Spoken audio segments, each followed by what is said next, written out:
चाहिँ मान्छेले टिप्नको लागि आफ्नो ज्यान गुमाइरहेको हुन्छ हैन र यो चाहिँ लाखौंको मूल्यमा बिक्ने चिज हो यो है तर पनि हामीले डिएक्सनमा चाहिँ यो फ्रीमा पाइरहेको छ हैन त्यही भएर चाहिँ यो खान जरुरी छ त्यसैले हामीसँग अर्को लाइन्सम्यान भन्ने छ हैन लाइन्सम्यान माइक्रोभेजी जुन चाहिँ तपाईको लाइन्सम्यान भनेको चाहिँ एउटा किसिमको मसरुम नै हो सेतो खालको जुन चाहिँ सिंहको जुन जंगलको राजा हुन्छ त्यसको घाँटीको बाल हुन्छ नि त्यस्तै देखिने खालको एक किसिमको सेतो मसरुमको चाहिँ यो चाहिँ सप्लिमेन्ट हो हैन र यसलाई चाहिँ सबभन्दा राम्रो चाहिँ ब्रेनको लागि नर्भस सिस्टमको लागि चाहिँ सबैभन्दा राम्रो मानिएको छ लाइन्सम्यानलाई हामीले चाहिँ दैनिक रूपमा चाहिँ लाइन्सम्यान खाँदाखेरि चाहिँ हाम्रो ब्रेनलाई राम्रो गर्छ हाम्रो बडीमा जति पनि नर्भस सिस्टमहरू छ त्यसलाई चाहिँ राम्रो गर्छ हैन त्यस्तै हामीसँग चाहिँ हाई फाइबर भएको चाहिँ प्रोडक्ट छ माइक्रोभेजी जसलाई चाहिँ माइक्रोभेजी यो पनि एक किसिमको खाना हो हैन यदि हामीले चाहिँ दैनिक रूपमा चाहिँ माइक्रोभेजी खाने हो भने हाम्रो पेटमा जति पनि फोरोहरू छ हाम्रो आन्द्रामा जमेको फोरोहरू छ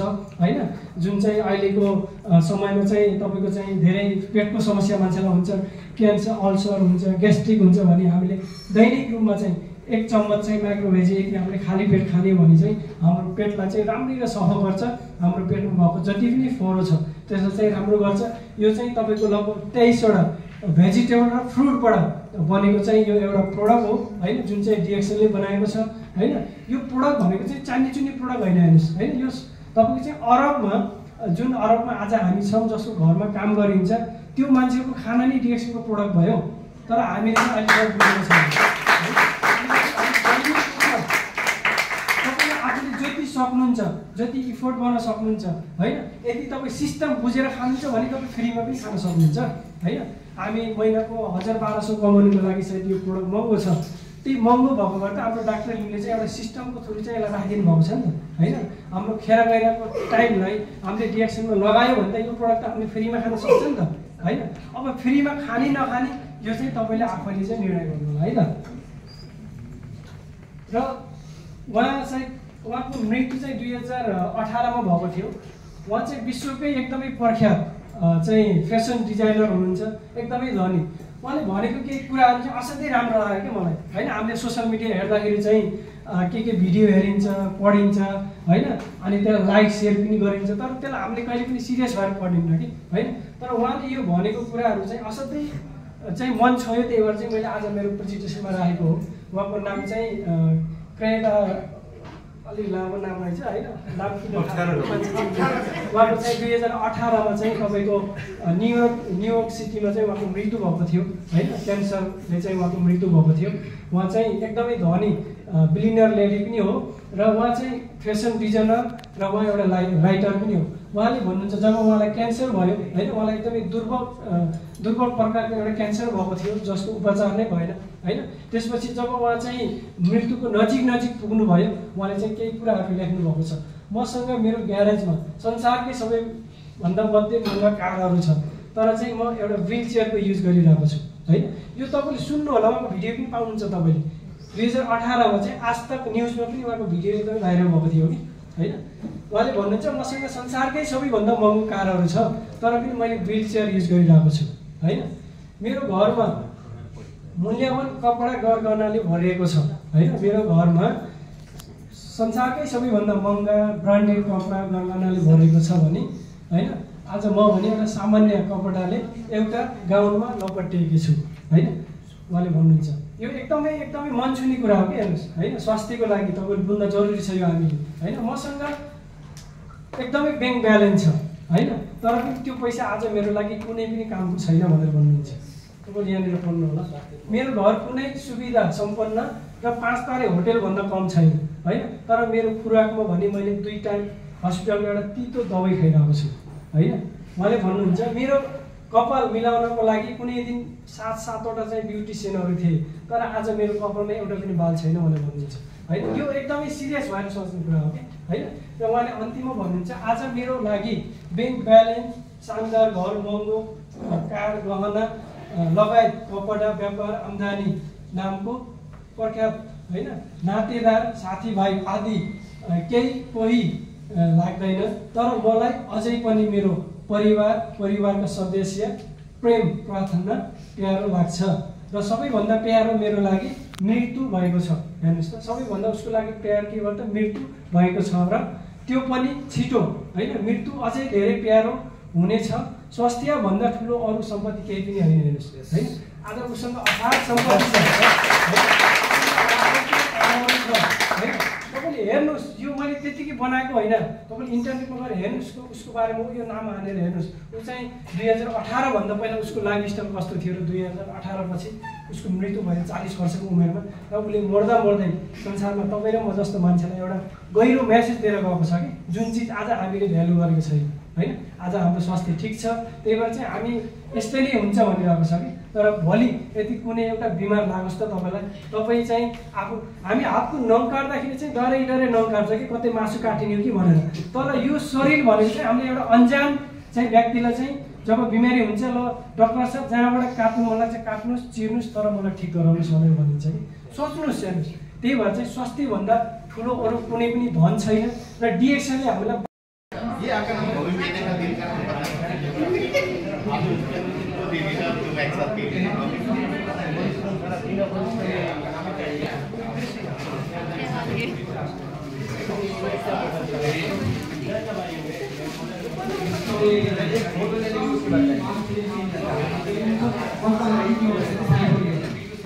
र हरेक त्यो युवाको लागि पैसा एकदमै आवश्यक छ।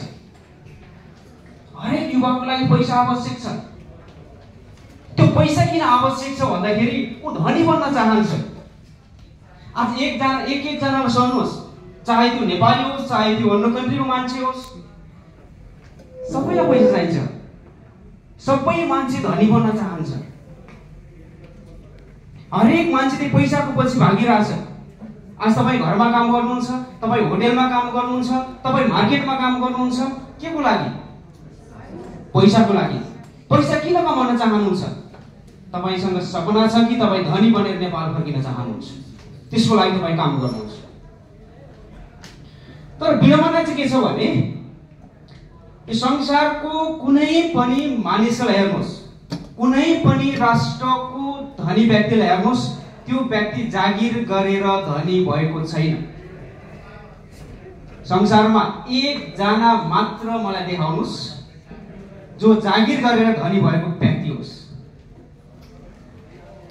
कि त उसले बिजनेस गरेर धनी बन्छ त्यो मानिस, कि त उसले इन्भेस्ट गरेर धनी बन्छ। यो दुईवटाको विकल्प कुनै पनि ठाउँ छैन कि जागिर गरेर धनी बनेर फर्किने। त्यो हाम्रो सपनामै सीमित हुने कुरा हो।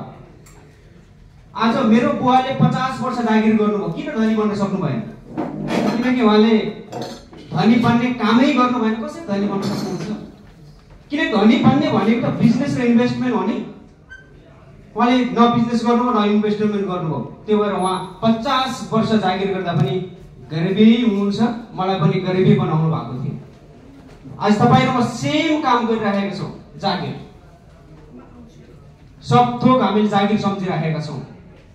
ठिक छ, तपाईँको अहिलेको सिचुएसनमा ओके गर्नु जागिर, तर जागिर नै सर्वस्व भनेर चाहिँ नबस्नुहोस्, किनकि जागिरले तपाईँको सपना पुरा हुनेवाला छैन। क्लियर हुन्छ?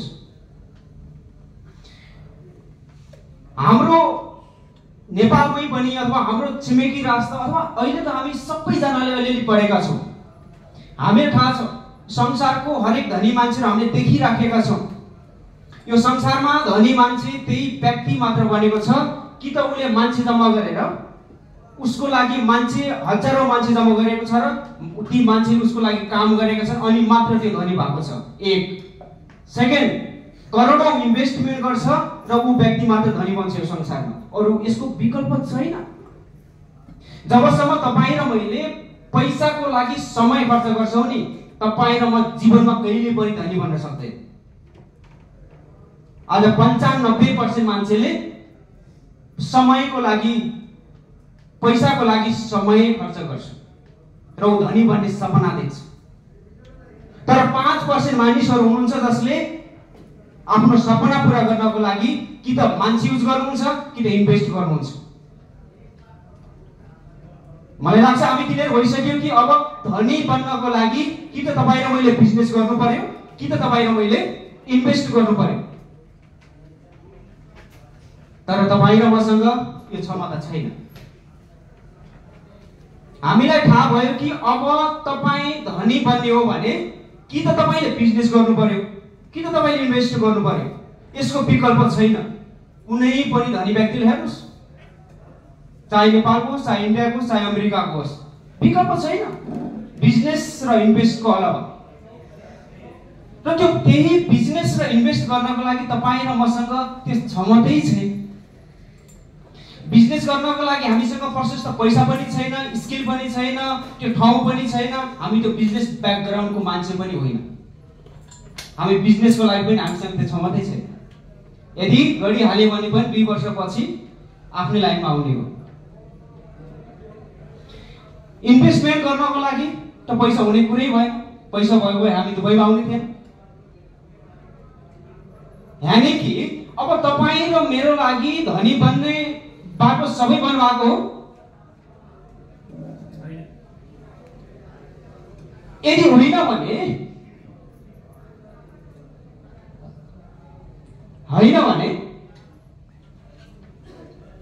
अब तपाईँ र म के गर्ने?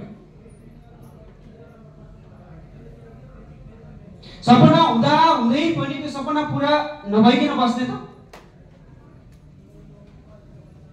धनी बन्ने सपना तपाईँ र मेरो होइन। चाहे त्यो 18 वर्षको तपाईँ हुनुहुन्छ, दुबई आउनु भएको छ, तपाईँको पनि चाहना धनी बन्ने नै हो, बाबुआमालाई मजासँग सुख दिने हो। तपाईँ 40 वर्षको हुनुहुन्छ, जागिर गर्दै हुनुहुन्छ, तपाईँको सपना भनेको बुढेसकाल सुखमय बनाउने र छोराछोरीलाई धनी बनाउने होइन। अब के तपाईँ र म धनी नबनिकन चाहिँ नेपाल जाने त? नेपालबाट दुबईमा तपाईँ र म धनी